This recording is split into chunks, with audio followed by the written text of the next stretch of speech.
జపమాల ప్రేక్షకులకు నమస్కారం. ఓం వరవరదాయ విజయ గణపతే నమ. శ్రీ గురుభ్యో నమ. శ్రీమాత్రే నమ. ఇక 15వ సర్గ విందాము. కల్పవృక్ష తీగలతో, సువాసనలతో, ఫల పుష్పాలతో, కోకిల కూతలతో, బంగారు పద్మాలతో, కలువలతో ఉన్న దిగుడు బావులు, విచిత్రమైన పక్షుల కిలకిల రావాలు ఉన్న అశోకవనాన్ని మారుతి ఒక్కసారి అలా వీక్షించాడు. వనంలోనే 1000 స్తంభాలతో, తెల్లటి పగడాల మెట్లు, బంగారు వేదికలు కలిగి ఆకాశమంతా ఎత్తులో ఉన్న ఒక భవనాన్ని చూశాడు.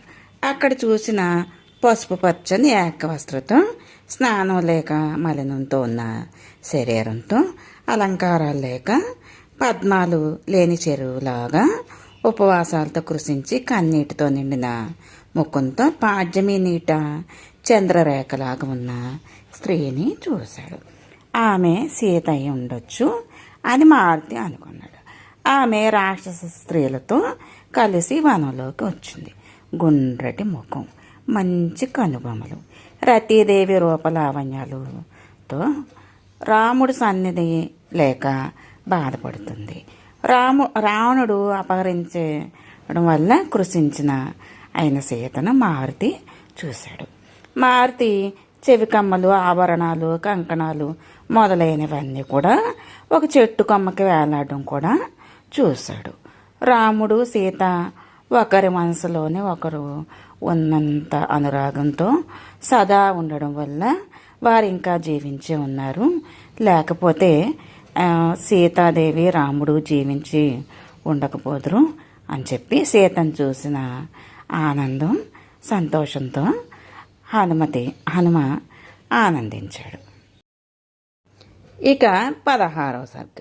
రాక్షస స్త్రీల మధ్యలోనే దుఃఖితురాలైన సీతను చూసి మారుతి ఇలా అనుకుంటున్నాడు.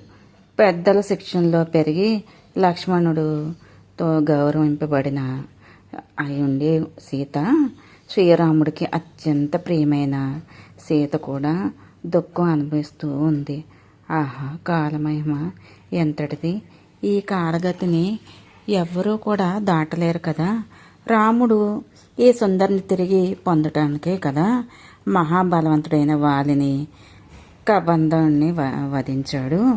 అడవిలో వీరాదుల్ని సంహరించాడు. ఈమె కోసమే 14,000 మందిని కరుడు, దూషణుడు, త్రిశిరుడు చంపి, ఈమె వల్లనే కదా వాలిని చంపి వానర రాజ్యాన్ని సుగ్రీవుడికి ఇచ్చాడు. నేను ఈ సముద్రాన్ని దాటి లంకా నగర వైభవాన్ని చూడగలిగాను. మరి ఇటువంటి గుణ సంపన్నమైన సీత కోసం రాముడు ఈ జగత్తునే తలకిందుడు చేయడా?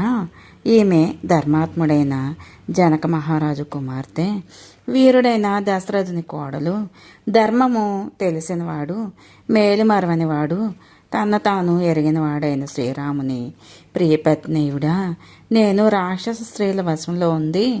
నేడు ఈ రాజభోగాలు వదిలి భర్తతో అడవుల వెంట వచ్చింది. రాజ్యంలో ఎంత ఆనందం పొందిందో అడవుల్లో భర్త వెంట ఉండి అంతే ఆనందాన్ని పొందింది. భూమి కొన్నంత ఓర్పుతో జీవన సహచరిని కోల్పోయి చక్రవర్తిల సీత అంత దయనీయ స్థితిలో ఉందే అని మారుతి బాధపడ్డాడు. ఆమెతో మాట్లాడడానికి సమయం కోసం ఎదురు చూస్తూ ఆ సింహవృక్షం పైన ఎదురు చూస్తూ ఉన్నారు. ఇక 17వ సర్గ. హనుమ చెట్టుపై కూర్చొని దుఃఖం భారంతో ఉన్న సీతను చూస్తూ ఉన్నాడు. ఆమెకు దగ్గరగా ఉన్న రాక్షసులు కూడా వాళ్ళని కూడా చూశాడు. వారిలో కొందరు ఒక కన్నుతోనూ, పెద్ద చెవులతోనూ, పెద్ద బండ పెదాలతోనూ, పొడవైన మెడలతోనూ, పొడవైన కాళ్ళతోనూ, భారీ పొట్టలతో, కొందరైతే భయంకర ఆకారాలతో పెద్ద పెద్ద ఇనప సోలాలు పట్టుకొని వికృత ఆకారాలతో ఉన్నారు. కొందరు ఇలాగా అనేక మంది రాక్షస స్త్రీలు చూసి సీత చుట్టూ కూర్చుని ఉన్నారు. అది చూశాడు. మారుతి ఇలా అనుకుంటున్నాడు. సీతను చూస్తూ ముఖంలో సంతోషం లేదు. భర్త కనపడకపోయేసరికి రోజు దుఃఖిస్తూ ఉంది. రాక్షసుని చెరలో మగ్గుతున్న దుఃఖం ఆ దుఃఖ సముద్రంలో మునిగిపోయి శరీరంపై ఆభరణాలు లేకపోయినా భర్త ప్రేమ అను ఆభరణం శరీరంపై మెరుస్తూ ఉంది. పువ్వులు లేని తీగలాగా ఉంది. బురద అంటిన తామర తోడుల వలె ఉంది.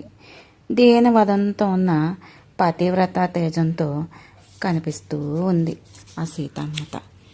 ఇంకా ఇలా అనుకుంటున్నాడు. ఆమెను చూసి ఆనంద బాష్పాలు కాల్చి ఆమె దర్శనంతో సంతోషపడుతూ చెట్టు కొమ్మల చాటున కూర్చొని చూస్తూ ఉన్నాడు. ఇక 18వ సర్గ. హనుమ రాత్రంతా సీత గురించి వెతికి వెతికి చివరికి అశోకవనంలో సీతను చూసేసరికి రాత్రి కొంచెమే మిగిలింది.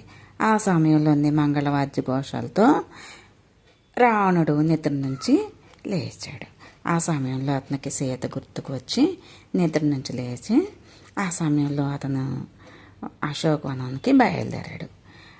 అతన్ని 100 మంది అంతఃపుర స్త్రీలు వెంబడిస్తూ వెళ్ళారు.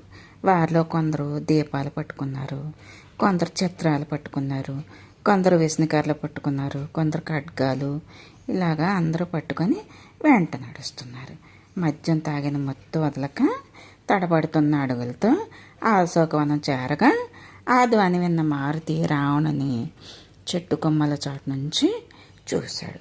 ఎర్రగా విశాలమైన వంకర కన్నులు కల ఆడేయండి కామము, మదము, రాజదర్పం ఉన్న లక్షణాలు కలిగిన తెల్లటి ఉత్తరీయం ధరించి పైకి నిలబడిన చెవులు కలిగి విశ్రవసుని కుమారుడైన రావణుడిని అశోకవనంలోకి రావడం చూశాడు. రావణుడు నల్లని కేశాలు కలిగి విశాలమైన పిరుదులు కలిగి ఉన్నాడు. ఒకదానికొకటి వరుసుకొని ఉన్నట్టు ఉన్నాడు. స్తనాలు కలిగి ఉన్నాడు. సీతాదేవిపై కోరికతో దగ్గరికి వచ్చాడు. ఇక 19వ సర్గ. రాజపుత్రిక అయ్యుండి కూడా శ్రీరామపత్ని అయ్యుండి ఆ రూప యవ్వనవతి ఎన్నో అలంకారాలతో ఉన్న ఆ రావణుణ్ణి చూసింది. గజగజ వణికిపోతుంది. పొట్టను తొడల్లోనూ స్తనాల్లోనూ చేతుల్లోనూ కప్పుకొని విలువిలా ఏడుస్తుంది ఆ సీతాసాతి. రాక్షస స్త్రీలు కాపలా కాస్తూ ఉన్నారు. సముద్రంలో ఒంటరి నావలాగా ఊగిసలాడుతూ ఉంది. కింద పక్క కూడా లేకుండా ఒట్టి నేల మీద కూర్చునుంది. విరిగిపడిన చెట్లు కొమ్మల్లో కూర్చొని ఆ బురద అంటిన తామర తూడులు మెరిగినట్లుగా ఉన్న సీతను రావణుడు చూశాడు. శ్రద్ధ భక్తులు క్షీణించి శ్రద్ధ లేకుండా చేసిన పూజలాగా అపవాదులు ఏమి పాపం పుణ్యం ఎరగని వాళ్ళకి అపవాదం పడి కీర్తి చెడినట్టుగా చీకటి కమ్మిన తేజస్సులాగా కార్యరూపం దాల్చలేని ఆజ్ఞలాగా దుర్మార్గులతో చెరపబడిన పూజలాగా మంచు వలన కాంతిహీనమైన పద్మంలాగా సూర్యులందరూ కూడా చావగా మిగిలిపోయిన బలహీన సేన లాగా నీళ్లు లేని నదిలాగా చల్లారిన అగ్నిజ్వాలలాగా రాహు మింగిన గ్రహణం పట్టిన చంద్రుడిలాగా భర్తకై ఏడుస్తూ కృషించి గండిపడి ఎండిపోయి నీళ్లు లేకుండా ఉన్న నదిలాగా తన భర్త నుండి వేరు చేయబడి బంధింపబడి దుఃఖిస్తూ ఉంది. కవి చూసారా అండి ఎంత బాగా వర్ణించారు అంటే ఆ తల్లి ఎలా విలపిస్తుందో. రాముడి వల్ల రావణుడికి మరణం సంభవించాలి అని ప్రార్థిస్తూ ఉంది. వెర్రిదానిలా ఏడుస్తున్న సీతను చూసి రావణుడు ఆమెని ప్రలోభ పెట్టడానికి ప్రయత్నం చేశాడు. ఇక 20వ సర్గ. పతివ్రత దీనురాలు దుఃఖంతో నిండి ఉన్న సీతాదేవిని చూసి రావణుడు తన మనసులో మాట చెప్తున్నాడు. నన్ను చూసి భయంతో పొట్టను స్తనాలను దాచుకుంటున్నావు. నా నుండి అదృశ్యమవుదామని అనుకుంటున్నావా? సర్వాంగ సుందరి, నన్ను అంగీకరించు. పరస్త్రీలను అపహరించి అనుభవించుట అన్నది రాక్షస జాతుల ధర్మం. అయినా నీకిష్టం లేకుండా నిన్ను తాకను కనుక భయం విడిచి నన్ను ప్రేమించు. నేను చాలా చోట్ల నుంచి తెచ్చిన స్త్రీలందరిలోకి నువ్వు గొప్పదానివి. నా పట్టమక్షివి అవ్వు. నా సర్వసంపదలుకి అంతటికీ నీవే. నువ్వు స్త్రీలలో రత్నం వంటి దానివి. చాలా భూషణాలు వస్త్రాలు ధరించి మద్యం సేవించి శయ్యలు పాటలు నాట్యాలు వాయిద్యాలు మొదలవన్నీ అనుభవించు. నిన్ను సృష్టించిన తర్వాత బ్రహ్మ సృష్టిని విరమించుకొని ఉంటాడు. ఎందుకంటే నీకంటే అందగత్తెను నేను మరలా చూడలేదు. అంటే ఎంతటి అందగత్త, ఎంతటి సుకుమార సౌశీల్యం కలిగి ఉన్నారో ఆ సీతామాత, ఆ శ్రీ మహాలక్ష్మి కాబట్టే కదండి రాముడు వచ్చి నేను రక్షిస్తాడేమో అని అనుకుంటున్నావేమో. నన్ను గెలిచేవారు ఈ భూమండలంలో మొత్తం మీద ఎవరు లేరు. పట్టమహిషయి అంతఃపురం స్త్రీల మీద నా మీద అధికారం చెలాయించు. సాగర తీరం నందు ఉన్న వనాల్లో నాతో కలిసి విహరించు. ఎంతటి దౌర్భాగ్యంగా మాట్లాడుతున్నాడో చూడండి ఆ రావణాసురుడు. అంతే తల పొగరెక్కి మదమెక్కి పోయే కాలం వచ్చిన ఆ దుర్మార్గుడు. అలాంటి దుర్మార్గులకి అలాంటి భావనే కలుగుద్ది. ఆ మహాతల్లి సీతాసాధ్విని అలాంటి భావంతో చూశాడు కాబట్టి అతడు అలాగ మరణించడం జరిగింది కదండి. ఇక 21 సర్గ. బేకరాకారుడైన రావణాసురుడి మాటలు విని సీత ధైర్యం తెచ్చుకొని మధ్యలో ఒక గడ్డి పరక పెట్టుకొని ఆయనతో మాట్లాడుతుంది. అంటే సీతాదేవి రావణాసురుడిని అసలు తల ఎత్తి చూడనే లేదు. గడ్డి పరక ఎందుకు పట్టుకున్నది అంటే ఆవిడ అతనిని ఒక తుచ్చమైన గడ్డి పరకతో సమానంగా భావించింది. సీత పతివ్రత కాబట్టి పరపురుషులతో మాట్లాడదు కనుక మధ్య గడ్డి పరక పెట్టుకొని మాట్లాడుతుంది. నీవు నాకు గడ్డి పరకతో సమానమని అనడానికి ఇది నిదర్శనం. నువ్వు నా నుండి మనసు మార్చుకును. ఒక ఉన్నత వంశంలో పుట్టి వేరొక వంశంలో మెట్టిన నేను ఎటువంటి తప్పు చేయను.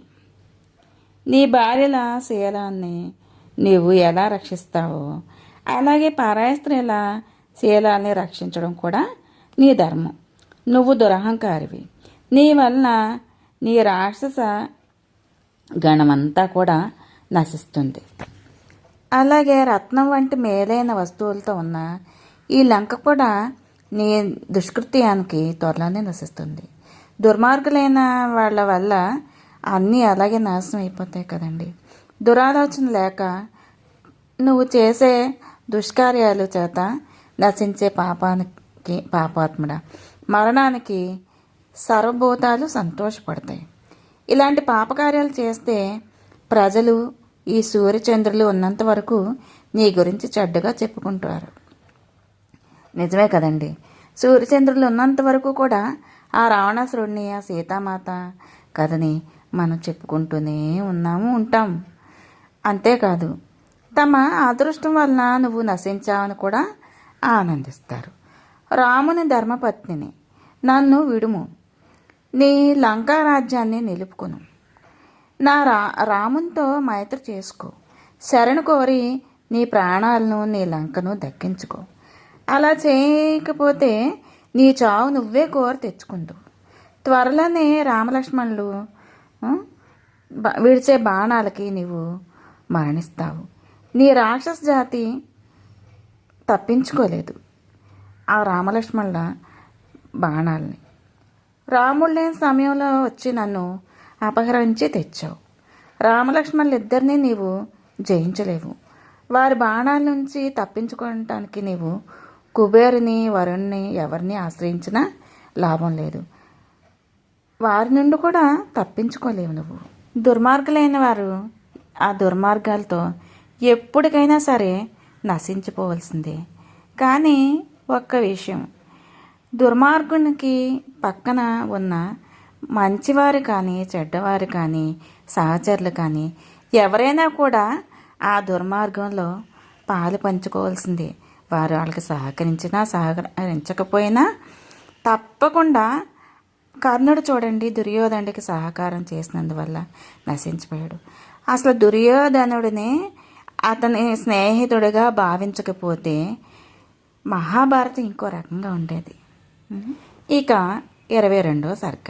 సీత అప్రియంగాను పౌరుషంగాను అన్న మాటలు విని రావణుడికి కోపం వచ్చి ఇలా అంటున్నాడు, నీ మాటల వల్ల నాకు కోపం వస్తుంది, అయినా నీ మీద కామం తగ్గటం లేదు, అందుకనే నేను చంపలేకపోతున్నాను. నేను నీకు ఇచ్చిన గడువు ఇంకా 2 నెలలు మాత్రమే ఉన్నాయి. ఈలోపు నన్ను భర్తగా అంగీకరించు, లేకపోతే నీకు కాపలా ఉన్న వీళ్ళే నిన్ను చంపి ఉపాహారంగా తింటారు. అంటే టిఫిన్ లాగా తింటారు అని.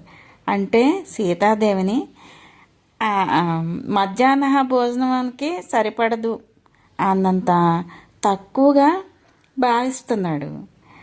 ఆ మాటలకి సీత ధైర్యం తెచ్చుకొని, ధర్మాత్ముడైన రాముని పత్నిని నేను, నన్ను అపహరించి తెచ్చి నీచకార్యం చేశావు. నీకు ఈ లంకలో మంచి చెప్పేవారు ఎవరు లేరా? నీ వినాశనం కోసమే నువ్వు ఇలా ప్రవర్తిస్తున్నావు. సీత మాటలకి రావణుడు కోపంతో, రాజనీతి తెలియని వాడు అయ్యుండు కూడా రాజ్యం వదిలి ఆవిడని పట్టినవాడు అయి అక్కడ కావలి స్త్రీలతో ఈమెను బెదిరించో భయపెట్టో బతిమాలు ఒప్పించండి అని అన్నాడు. ఆ మాటలకి అక్కడే ఉన్న ధాన్యమాలిని ముందుకు వచ్చి, రావణ, నిన్ను కోరని స్త్రీతో నీకు కోరిక ఏం తీరుతుంది? నాతో నీ కోరిక తీర్చుకొని అనగా ఆమెను చూస్తూ రావణుడు తిరిగి తన అంతఃపురానికి వెళ్ళిపోయాడు. ఇక 23వ సర్గ. రావణుడు రాక్షస స్త్రీలను సీతను ఒప్పించమని చెప్పి వెళ్ళిపోయాడు. ఆ రాక్షస స్త్రీలు సీత ముందుకు వచ్చారు. వచ్చి వారిలో ఒకటి ఏకజట అనే రాక్షసి, 6 ప్రజాపతుల్లో 4వ వాడు ఈ పులస్సుడు. ఈ పులస్సుడి పుత్రుడు విశ్రావసుడు, అతని కొడుకే ఈ రావణాసురుడు. నువ్వు అతనికి భార్య కాదగిన దానివే, ఎందుకు నువ్వు ఇష్టపడట్లేదు అని అంది. ఆ తర్వాత హరిజట అనే ప్రగణ అనే రాక్షస స్త్రీలు సీతను బెదిరిస్తూ, 33 కోట్ల దేవతలను గెలిచిన రావణుని నువ్వు పెళ్లి చేసుకోవాల్సిందే, పట్టమహిషి అయిన మండోదరిని కూడా కాదని ఎందుకు కాలదనుకుంటున్నావు? అంతఃపురంలో కొన్ని వేల మంది అతిలోక సుందరీమణులు ఉన్నారు, అయినా వారందరినీ వదులుకొని నువ్వు అంగీకరిస్తే నీ దగ్గరకు రాగలడు కదా. అటు తర్వాత వికట దుర్ముఖి అనే రాక్షసులు వచ్చారు. సీతతోని సర్వసంపదలు గల రావణుడు నిన్ను పొందుకోరుతున్నాడు, ఒప్పుకో. ఎవరి పరాక్రమం నాకు భయపడి సూర్యుడు ఎండకాయడు, ఎవరి బాహువులకు భయపడి వాయువు కూడా వేగం తగ్గించును, అలాంటి వాడిని నువ్వు ఎందుకు దగ్గరికి తీయవు? మేము చెప్పే మాట విని, లేకపోతే నువ్వు బ్రతికుండవు అని ఇంకా ఇలా చెప్తున్నారు. ఇక 24వ సర్గ. రాక్షస స్త్రీలు ఇంకా హెచ్చరిస్తున్నారు సీతాదేవిని, మానవ స్త్రీవి కాబట్టే మానవుడికి భారీగా అయ్యావు నువ్వు. నీ భర్త రాజభ్రష్టుడయ్యాడు, అసమర్థుడు, నిన్ను రక్షించుకోలేడు. ఆ మాటలకు సీత పలువలా ఏడ్చింది. ఏడుస్తూ ఇలా అంటుంది, మానవ స్త్రీలు రాక్షసులకి భారీ కాలేరు. నా భర్త దీనుడు, రాజహీనుడు కావచ్చు, ఏమైనా అతడు నా భర్త. సువర్చల సూర్యుడి యందు, శచీదేవి ఇంద్రుడి యందు, అరుంధతి వశిష్ఠుణ్ణి, రోహిణి చంద్రుణ్ణి, సావిత్రి సత్యవంతుణ్ణి, దమయంతి నలచక్రవర్తిని ఎలా అయితే అనురాగంతో ఉంటారో అలాగే నాకు నా భర్త యందు అనురాగంతో ఉన్నాను అని ఇంకా ఏడుస్తుంది సీతాదేవి. ఏడుస్తూ ఉంది. ఆ సింస్ప్ర వృక్షం దగ్గర ఆ పైనుంచి మారుతి చూస్తున్నాడు. ఇంకా మేము చెప్పినట్లు విను, రావణుని పెళ్లి చేసుకో, లేదా నేను చంపి తింటాం, దుఃఖం విడిచిపెట్టు. ఎవరికి సాధ్యం కాని సముద్రాన్ని లంఘించి నిన్ను తీసుకొచ్చి మా రాజు ఇక్కడ పెట్టాడు. నిన్ను ఎవరో రక్షించలేరు. నువ్వు మా మాట వినకపోతే ముక్కలు ముక్కలుగా నరుకుతాం. తర్వాత రావణుడితో నువ్వు చచ్చావని చెప్తే మమ్మల్ని ముక్కలు ముక్కలుగా నరికి పంచుకొని తినమని చెప్తాడు. వీరి మాటలకి సీతాదేవి మరింత బెదురుతూ ధైర్యం కోల్పోయి ఇంకా వలవలా వలవలా అసలే తన భర్తకు దూరమయ్యి ఎంతో బాధపడుతుంది ఆ సీతామాత. అలాగే రాక్షసుడు తీసుకొచ్చి చెరపట్టాడు, దానికి బాధపడుతుంది. ఇంకా ఈ రాక్షస స్త్రీలు వాళ్ళు ఇష్టం వచ్చినట్టు ఒప్పించి భయపెట్టి బాధ పెడుతుంటే ఆ తల్లికి ధైర్యం ఎలా ఉంటుందండి. ఇక 25వ సర్గ. ఆ రాక్షస స్త్రీలు ఎన్ని విధాలుగా బాధ పెట్టిన సీత ధైర్యం తెచ్చుకొని ఒక మానవకాంత రాక్షసునికి ఎప్పటికీ భారీ కాలేదు. మీరు నన్ను చంపి తినండి, కానీ నేను దీనికి ఒప్పుకోను అని బాధపడుతూ అశోక చెట్టు పట్టుకొని ఏడుస్తూ ఉంది. హా రామ, హా లక్ష్మణ, అత్తలైన కౌసల్య సుమిత్రులారా, ఎవరైనా కష్టాల్లో ఉన్నప్పుడు చావాలని అనుకునే ఉంటారు, కానీ ఆ సమయంలో వాళ్ళకి చావు రాదు. బ్రహ్మ ఇచ్చిన ఆయువు తీరే వరకు బ్రతకాలి. పూర్వజన్మలో నేను ఎటువంటి పాపం చేశానో, కానీ ఈ జన్మలో ఎంత దారుణమైన బాధను అనుభవిస్తున్నాను. వీరంతా కాపలా ఉండగా నేను చావలేను. పరాధీనత ఎంత అసహ్యమైనది. రాక్షస స్త్రీలు కాపలా ఉండగా చనిపోవడానికి స్వేచ్ఛ లేదు, లేదా జనన మరణాలు ఎవరి చేతుల్లోనూ ఉండవు. ఇంకా జీవులకి స్వాతంత్రం ఏముంది? దీనిని కాదని ఎవరైనా ఎలా ప్రవర్తించగలరు? ఇటువంటి పరాధీనతనే సీత అసహించుకుంటుంది. ఎవరికైనా కష్టము బాధ వచ్చి భరించలేక చనిపోదాము, నేను ఏ జన్మలో పాపం చేశానా అని బాధపడుతూ ఉంటారు. ఆ సమయంలో నాకు చావు ఎందుకు రాలేదు అని, చావు వచ్చిన సమయంలో భగవంతుడా నేను బ్రతకాలని ఉంది నాకు అని అనుకుంటారు. కానీ చావు పుట్టుకలు మన చేతుల్లో ఉండవు కదండి. ఆ బ్రహ్మ రాత బట్టే కదా. కష్టమైనా సుఖమైనా అనుభవించి తీరాలి. తీరిన తర్వాతే ఆ మరణం అదే సంభవిస్తుంది. ఇక 26వ సర్గ. సీతాదేవి పరిస్థితి తలుచుకుంటూ తనలో తాను బాధపడుతుంది. రాముడు లేని సమయంలో రావణుడు నన్ను అపహరించి తీసుకొచ్చాడు. ఈ రాక్షస స్త్రీలు కాపలాలో నేను ఈ బెదిరింపులతో ఇలా బతకడం, నేను ఈ బ్రతుకు నాకు చాలా నిస్సారంగా ఉంది. వీరుడైన రాముడు లేకుండా నాకు ఈ ధనాలు భూషణాలు ఈ జీవితంతో పనే ఉంది. ఈ హృదయం ఇనం కాబోలు, అందుకే బద్దలవటం లేదు అని బాధపడుతుంది. అంతే కదండి, ఈ రావణులు లాంటి వాళ్ళు చాలామంది మన జీవితాల్లో కూడా ఉంటారు. నా వాళ్ళు అని అనుకునే వాళ్ళే కొన్ని సమయాల్లో రావణుడిగా ప్రవర్తిస్తూ ఉంటారు. నా హృదయం ఎందుకు బద్దలవుతలేదు అనే బాధ తప్పకుండా అనిపిస్తుంది. కాపాడే వాళ్ళే, కనికరించాల్సిన వాళ్ళే బాధ పెట్టి రాక్షసుల్లా ప్రవర్తిస్తే ఏ స్త్రీ అయినా బతకాలని అనిపించదు. అలాగే వేరే రాక్షసుడు ఎవరో తీసుకెళ్ళినందుకు సీతాదేవి బాధపడుతుంది తన భర్త గురించి. తన భర్త వచ్చి రక్షించాలి అని. కానీ ఈ కలికాలంలోనే కాపాడాల్సిన వాళ్ళే హత్యలు చేస్తున్నారు. ఓ రాక్షస స్త్రీలారా, మీరు నన్ను నరికినను కాల్చినను రావణుని నేను అంగీకరించను. రాముడు ఎందుకు ఇక్కడికి రాలేకపోతున్నాడు? నన్ను ఎందుకు రక్షించలేకపోతున్నాడు? నేను ఇక్కడ ఉన్నట్టు తెలియదా? లక్ష్మణుడికి తెలిసినచో రావణుని అపచారం సహించడు. నా విషయం తెలిసిన జటాయువుని రావణుడు చంపినాడు.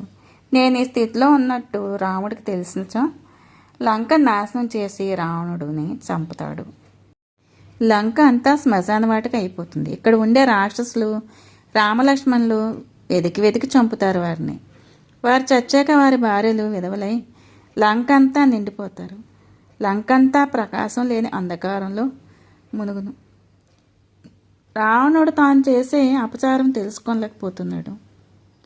రాముడు కనపడక నాకు చాలా దుఃఖం కలుగుతుంది. నేను కనపడక రాముడు కూడా చనిపోయి స్వర్గానికి వెళ్ళి ఉంటాడా? లేక నేను కనపడలేదని రామలక్ష్మణులు ఇద్దరు ఆయుధాలు వదిలేసి తపోదీక్షలకు వెళ్ళిపోయారా? నేనేం చెయ్యాలి? చావాలని అనుకుంటున్నా నాకు చావు రావడం లేదు. ఏ విషయమైనా మింగాలి అంటే ఈ రావణచెరలో మగ్గుతూ ఇంక ప్రాణాలతో నేను ఉండలేను. ఇక 27వ సర్గ. సీత ఏడుస్తున్న మాటలు రావణుడికి తెలియజేయడానికి కొంతమంది రాక్షస స్త్రీలు వెళ్ళారు. మిగతా వాళ్ళు ఆవిడని ఒప్పించడానికి ప్రయత్నిస్తున్నారు. అక్కడ దూరంగా నిద్రపోతున్న త్రిజట అనే రాక్షసు లేచి వచ్చి ఆవిడతో ఇలా అంటుంది, దుష్ట స్త్రీలారా, సీతను అని చంపుటకు ప్రయత్నించకండి. నాకు ఇప్పుడే ఒక భయంకరమైన కల వచ్చింది. అది మన వినాశనం కోరుంది. వారు ఆ కళను వివరించమని త్రిజటాన్ని అడిగారు. సీత రామలక్ష్మణులతో కూడి తెల్లని బట్టలు కట్టుకొని రాజహంసలు కల శిల్పాలు చెక్కిన పల్లకీపై కూర్చొని ఆకాశాన నిల్చున్నారు. నాకు కలలో రావణుడు కూడా కనిపించాడు.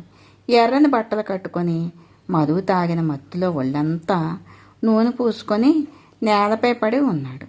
ఉన్నట్టుండి రావణుడు లేచి పిచ్చి పట్టిన వాడిలాగా అటు ఇటు తిరుగుతున్నాడు. కుంభకర్ణుడు, రావణ కుమారులు వారు కూడా నూనె పూసుకొని ఉన్నారు. కానీ విభీషణుడు తెల్లని బట్టలు కట్టుకొని 4 దంతాలు ఏనుగు మీద తన మంత్రులతో ఆకాశంలో నిల్చొని ఉన్నాడు. రాజమందిరాల్లో గోపురాలు లంకా సముద్రంలో కూలుతున్నట్టు చూశాను. రామదూత అయిన ఒక వానరుడు లంకను తగలబెడుతున్నట్టు కనిపించింది. కనుక ఈమెను బాధపెట్టద్దు. రాక్షస రాజ వినాశనం రాముడి విజయం అని నాకు అనిపిస్తుంది. అంటే ఎవరికైనా ఎర్రని వస్తువులు కానీ వస్త్రాలు కానీ నూనె కానీ కల్లోకి వస్తే అది చెడుకు సంకేతం అని, తెలుపు కలిగిన వస్త్రాలు కానీ తెల్లని పువ్వులు కానీ అలాగే ఏనుగులు 4 దంతాలంటే లక్ష్మీదేవికి చిహ్నం కాబట్టి ఇవి కళలోకి వస్తే మంచి జరుగుతుందని మనకి రామాయణం ద్వారా తెలుస్తుంది. సీత కోరిక నెరవేరుతుంది త్వరలోనే అని అనిపిస్తుంది. కాబట్టి ఈమెను మనం శరణు వేడుకుందాం. ఈమె చాలా దయ కలిగింది. ఈమె ఎడమ కన్ను అదురుతుంది. ఈమెకు శుభశకునాలు కనబడుతున్నాయి. శకున పక్షి అదే పనిగా కూస్తూ ఉంది. అది సీతకు శుభశకునం. శకునాలు కూడా రామాయణంలోని మనకి వివరించారు. చూసారండి, ఈ సుందరాకాండ సుందరమైంది. ఆ రాక్షసి సీతాదేవికి మేలు చేయాలి, మనకి చెడు దాపురించకుండా ఉండాలంటే ఆ సీతామాతని వేడుకుంటే ఆ చెడు జరగకుండా ఆ కళ ఫలించకుండా ఉంటుంది అని త్రిజట ఆ రాక్షస స్త్రీలని వేడుకున్న వాళ్ళు పోకాలం వచ్చినప్పుడు ఎవరైనా సరే మాట వినరు కదా. వారికి అది జరగాలని రాసిపెట్టి ఉన్నది జరిగి తీరుతుంది అన్నట్టుగానే వారు కూడా అది అనుభవించక తప్పదు. ఇక 28వ సర్గ. చుట్టూ ఉన్న రాక్షస స్త్రీలు అవమానకర మాటల గురించి కలత చెంది సీతాదేవి మరింత దీనంగా విలపిస్తుంది. వీరందరితో మాటలు పడి కూడా నేను ఇంకా చావలేదు. కోరినప్పుడు మృత్యుదేవత అనుగ్రహించదు. నా హృదయం బ్రద్దలయ్యి అవడం లేదు. ఇంకా చాలా బాధపడుతున్నారు సీతామాత. రావణుడిచ్చిన గడువులోపు రాముడు వచ్చి రక్షించకపోతే నన్ను చంపుదురు. వాడిచ్చిన గడువు లోపల శ్రీరాముడు కనుక వచ్చి రక్షించకపోతే గర్భంలో చచ్చిన శిశువును వైద్యుడు ఎలా మొక్కలు చేస్తాడో అలా ఈ రాక్షస స్త్రీలు నన్ను నరుగుతారు. గడువు కూడా దగ్గరకు వస్తుంది. ఓ రామలక్ష్మణులారా, నేను ఇక్కడ దుఃఖభారంతో ఉన్నాను. వచ్చి నన్ను రక్షించండి. ఓ రామ, నిన్ను ఇంకా ఈ జన్మలో మరలా చూడగలను లేదు అన్న నాకు నమ్మకం లేకపోతుంది. నేను ఇంకా మరణించక తప్పదు. నువ్వు తండ్రి ఆజ్ఞ పాలించి అయోధ్యకు పోయి అనేక స్త్రీలను వివాహం చేసుకో, సుఖంగా జీవించు. చూసారా అండి, నేను చనిపోతాను, నేను లేకపోయినా మీరు వేరే స్త్రీలను పెళ్లి చేసుకొని సుఖంగా ఉండండి అని స్త్రీ స్వభావం ఎలాగా వర్ణిస్తున్నారో. నేను ఎన్నో పూజలు వ్రతాలు చేశాను, కానీ ఫలితం లేదు. నా పాతివ్రత్యం, నా సహనం, నా వ్రతాచారణ సహకరించలేదు. నా వినాశనం కోరే ఆ మాయలేడిని కోరాను. చివరికి దురదృష్టవంతురాలయ్యాను. నా జీవితాన్ని నేనే నాశనం చేసుకున్నాను. ఏ విషయంతోనో ఆయుధంతోనో చస్తాను. కానీ నాకు ఇక్కడ అవి తెచ్చి ఇచ్చేవారే లేరు అని అనుకుంటూ అక్కడే ఉన్న ఒక చెట్టుకి తన జడనే మెడకు చుట్టుకొని ఉరేసుకోవడానికి సిద్ధంగా ఉంది. అంతలో ఆమెకు శుభ సూచనలు కనిపించాయి. సీతాదేవి ఎంత బాధపడుతున్నారు. ఆవిడ ఇక రాముణ్ణి నేను చూడలేను. నేను చేసిన పూజలన్నీ కూడా నిష్ప్రయోజనాలు అయ్యాయి. నేను కోరరాని కోరిక కోరాను. బంగారు లేడి అనేది ఉండదు అని నేను అనుకోలేదు. అలా ఉండదు అని అనుకుంటే అసలు సృష్టిలో బంగారు లేడి ఉండటం ఏంటి అనే ఆలోచన వస్తే ఇలాంటిది సంభవించదు. అందుకే కోరరాని కోరికలు కోరకూడదు అంటారండి. ఇక 29వ సర్గ.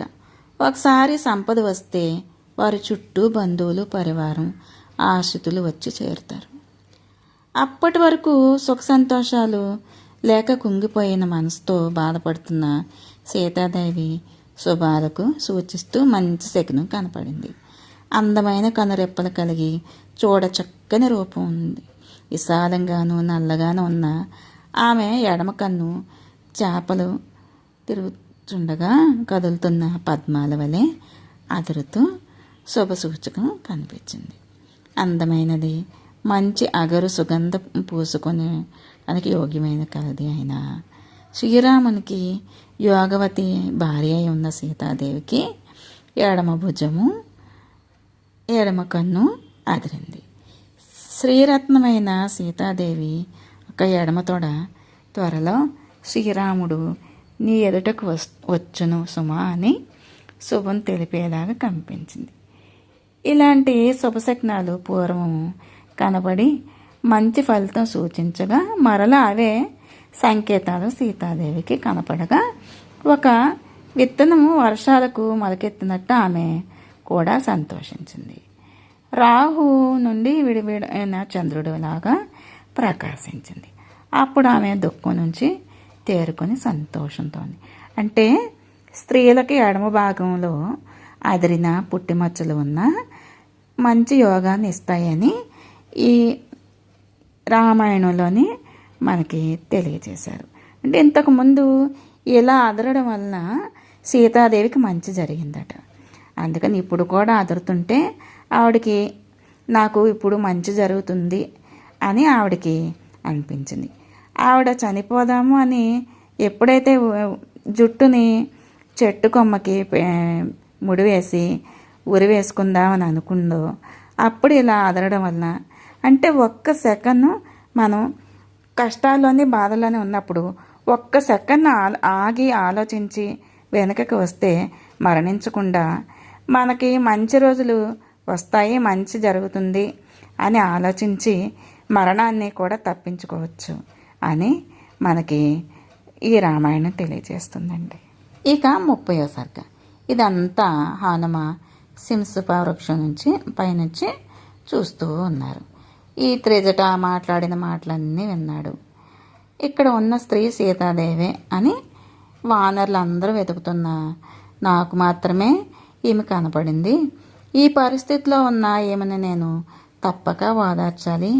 ఓదార్చకుండా తిరిగి వెళ్ళానంటే నా ఈ లంక నగర ప్రయాణం వ్యర్థమైనట్టే. అలాగే ఈమెకి ధైర్యం చెప్పకుండా వెళ్తే తనకు రక్షణ లేదని ఎక్కడ ప్రాణాలు విడిచిపెడుతుందో అని హనుమ ఈ రాక్షస స్త్రీల మధ్యలో ఉన్న ఈమెకి ఇప్పుడు మాట్లాడకూడదు. ఎలాగా సీతాదేవిని చూశాక మాట్లాడకుండా తిరిగి వెళ్తే రావణ్కి ఏమని చెప్పాలి? వట్టి చేతులతో నేను ఎలా వెళ్ళగలను? సీతతో మాట్లాడకుండా రామలక్ష్మణులను యుద్ధానికి తీసుకొని వచ్చి అప్పటి వరకు ఈమె బ్రతికుండాలి కదా. కాబట్టి నేను ఇక్కడే ఉండి ఈ రాక్షస స్త్రీలు వెళ్ళిన తర్వాత ఈవిడితో మాట్లాడాలి. నేను మనుషులు మాట్లాడే భాషలో మాట్లాడాలి, శుద్ధ సంస్కృతంలో మాట్లాడితే ఈమెకి అనుమానం రావచ్చు. కామరూపుడైన రావణుడు వానర రూపంలో వచ్చినాడని సీతాదేవి భయపడుతుంది, గోల చేస్తుంది. అలా గోల చేస్తే మళ్ళీ రాక్షస స్త్రీలకు తెలిసిపోతుంది, రావణుడికి చెప్తారు. అప్పుడు వారు నాపై యుద్ధానికి వస్తారు, నేను యుద్ధం చేయాల్సి వస్తుంది. ఆ తర్వాత నేను అలసి సముద్రం దాటలేకపోతే ఈ విషయాన్ని, రావణుడు బంధించిన విషయాన్ని శ్రీరాముడికి సీతజాడ తెలిపేవారుండ్రు. యుద్ధంలో జయాపజయాలు ఎవరు ముందుగా నిర్ణయం చేసుకోలేరు. అంతేకాదు, బుద్ధిమంతుడైన వాడు సంశయాస్పదంగా పని ఎందుకు చేస్తాడు? మంచి చెడ్డ బాగా ఆలోచించి వచ్చిన కార్యం చెడిపోకుండా పని నెరవేర్చుకోవాలి. ఈమెకు బంధుప్రీతి ఎక్కువ కాబట్టి ఈమెతో రాముడిని ప్రశంసిస్తూ వర్ణిస్తే మాట్లాడితే పని సవ్యంగా జరుగుతుందని హనుమ అనుకుంటున్నారు. ఇక 31వ సర్గ. మారుతి ఎన్నో విధాలుగా ఆలోచించి సీతాదేవిని ఉద్దేశించి మధురంగా ఇలా అన్నాడు. పుణ్యాత్ముడు, కీర్తివంతుడు, సౌమ్యుడు, సర్వసంపదలు కల ఇక్ష్వాకు వంశంలో ముఖ్యమైన వాడు దశరథుడు అని మహారాజు ఒకడున్నారు. అతడు అహింసా ప్రియుడు, బహుపరాక్రమం కలవాడు. అతనికి 4 కుమారులు. వారిలో రాముడు పెద్దవాడు. రాముడు చంద్రుడి వంటి ముఖం కలవాడు, పండితుడు, ధనుర్విద్యా ప్రవీణుడు, రాజధర్ముడు, తన రాజ్య ప్రజలను రక్షించువాడు, సత్యవాక్ పరిపాలకుడు అయిన రాముడు తండ్రి మాటను జవదాటక భార్యతో తన తమ్ముడితో అడవికి పోయాను. అక్కడ కామరూపుడైన రాక్షసులను, కరదూషకులను చంపాడు. అది విని కోపించిన రావణుడు మాయామృగంతో వంచి అతని భార్యను అపహరించాడు. సీతను వెతుకుతూ వచ్చిన రాముడికి సుగ్రీవుడితో స్నేహం అయింది.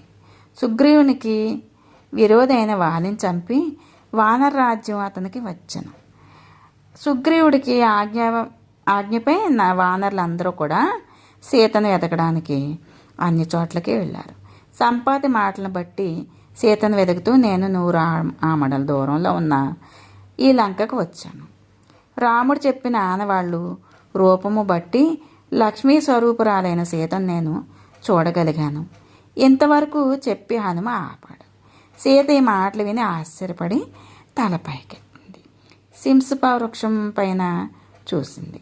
హనుమ మాటలు విని రాముని తలుచుకొని ఆనందపడుతూ అటు ఇటు చెట్టు పైకి చూడగా చెట్టు కొమ్మల మధ్య కూర్చున్న హనుమ కనిపించాడు. ఇక 32వ సర్గ. సీత పైకి చూడగా అక్కడ తెల్లని వస్త్రాలను శోభిస్తూ ఎంతో ప్రీతిగా ప్రియంగా మాట్లాడుతూ ఉన్నాడు. ఎర్రని ముఖంతో ఉన్న ఆంజనేయుని చూసి సీత, ఓహో, ఇది వానరాకారమా? ఇది నిజమో కాదో తెలియకున్నది.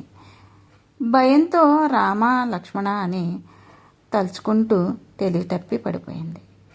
కొంతసేపటికి లేచి ఇలా అనుకుంది, కలలో నేనే కోతిని చూశాను, కానీ కలలో కోతి కనబడడం మంచిది కాదు. ఇప్పుడు ఏం కీడు రానుందో, అందరూ క్షేమంగా ఉండాలి. అసలు ఇది కలే కాదు. బాధలో ఉన్న నాకు నిద్ర ఎలా పడుతుంది? నిద్ర పట్టకపోతే కళ ఎలా వస్తుంది? ఎల్లప్పుడూ రాముని ధ్యానంలో ఉన్నాను కాబట్టి అలా భ్రమపడుతున్నానేమో. ఇదంతా నా భ్రమే ఏమో.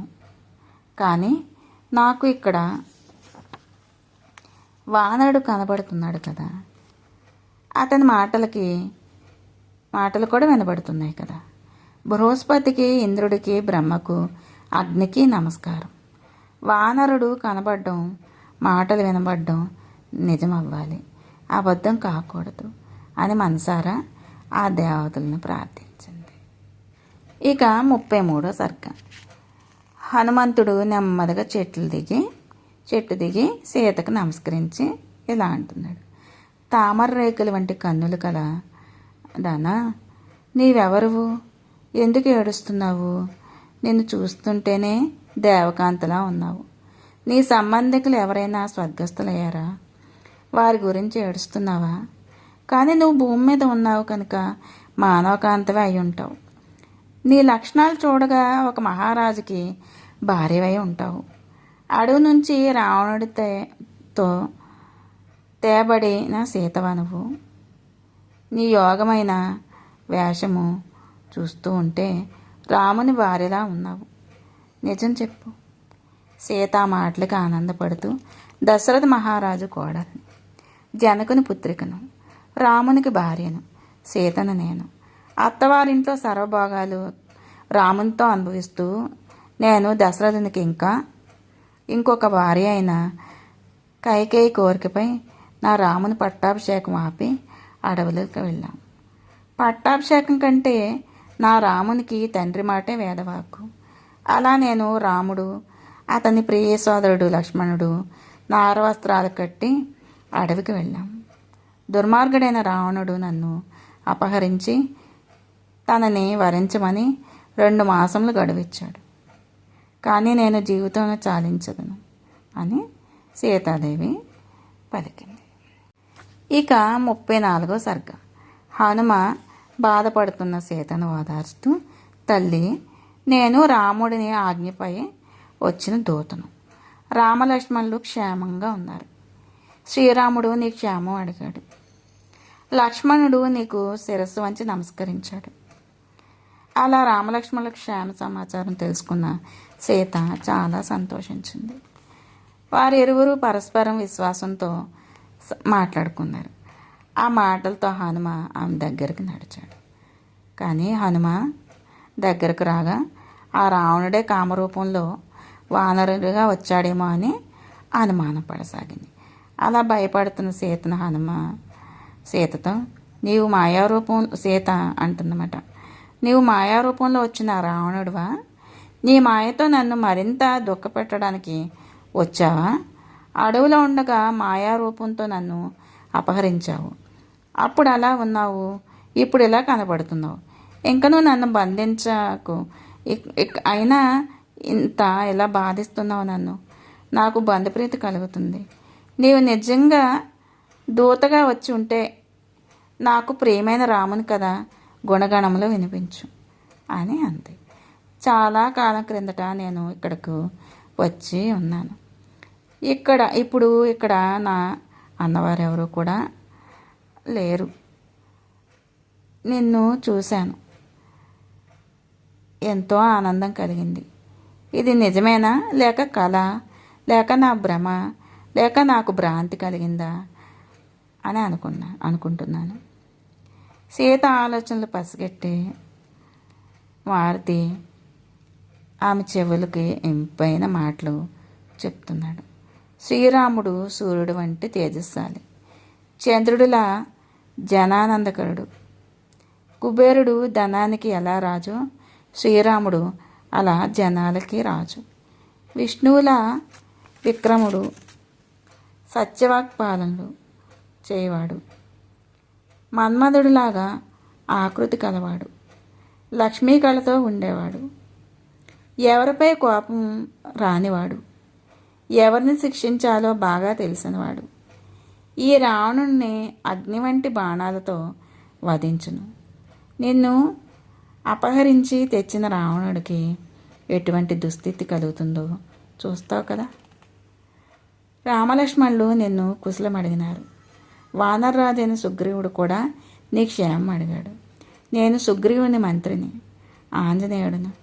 నేను నా సామర్థ్యంతో రావణుని లెక్క చేయక నేను చూడడానికి వచ్చాను.